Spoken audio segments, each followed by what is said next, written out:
കൂട്ടുകാരെ, ഇതൊരു KCBയുടെ ട്രാൻസ്ഫോമർ സെക്ഷനാണ് കേട്ടോ. ഇതിരിക്കുന്നത് മൂന്നും കൂടിയ ഒരു കവലയിലാണ്. ഇവിടെ എപ്പോഴും കുട്ടികൾ ബസ് കയറാനൊക്കെ വന്ന് നിൽക്കുന്ന ഒരു സ്ഥലമാണ്.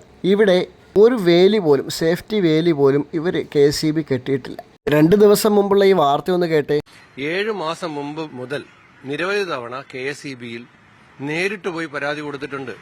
അപ്പോൾ ദിവസം വൈദ്യുതി ലൈനിൽ നിന്ന് ഷോക്കേറ്റ് മരിച്ച അനന്തുവിന്റെ സുഹൃത്ത് ബിബീഷാണ് ഇപ്പോൾ നമ്മോടൊപ്പം ഉള്ളത്. കടലാണ് അനന്തുവിന്റെ വീട്. ഇപ്പോൾ പോസ്റ്റ്മോർട്ടത്തിന് ശേഷം ബന്ധുക്കൾക്ക് വിട്ടു നൽകിയ മൃതദേഹം ആദ്യം Manimooli Christ king higher secondary സ്കൂളിലാണ് പൊതുദർശനത്തിനായി എത്തിച്ചത്.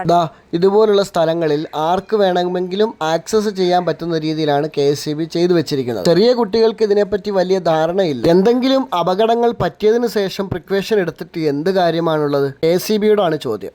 ഇത് കണ്ടോ, ഇതിന് സേഫ്റ്റി വേലിയുണ്ട്, പക്ഷേ പലതിനും ഫ്യൂസ് കാരിയർ ഇല്ല. പല സ്ഥലത്തും ഇതൊക്കെ തന്നെയാണ് അവസ്ഥ. കാക്ക കോട് വെച്ചതുപോലെ പോസ്റ്റിൽ നിന്നും ലൈൻ എടുത്ത് കൊടുക്കുക, പോസ്റ്റിലേക്ക് വള്ളിച്ചെടികൾ പടർന്ന് പന്തലിക്കുക, ഫ്യൂസ് കാരിയറിന് പകരം അലൂമിനിയം കമ്പി ജോയിന്റ് അടിച്ച് വെക്കുക, സേഫ്റ്റി വേലി ഇല്ലാതെ ട്രാൻസ്ഫോമർ സെക്ഷൻ നിർമ്മിക്കുക, ലെഗ് ക്രിമ്പ് ചെയ്ത ഭാഗം ഇൻസുലേഷൻ ചെയ്യാതിരിക്കുക തുടങ്ങിയ നിരവധി കാര്യങ്ങൾ KCBക്ക് നേരെ ചൂണ്ടാനുണ്ട്. പക്ഷേ നമ്മൾ സമയത്ത് KCBക്ക് കറണ്ട് ബില്ല് കൃത്യമായി തന്നെ കൊടുക്കണം.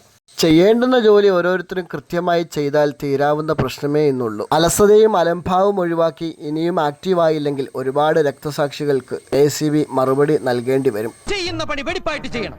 മനസ്സും കരങ്ങളും ഒരേ സ്ഥലത്ത് നിലനിർത്തണം. എന്നല്ലേ പ്രമാണം.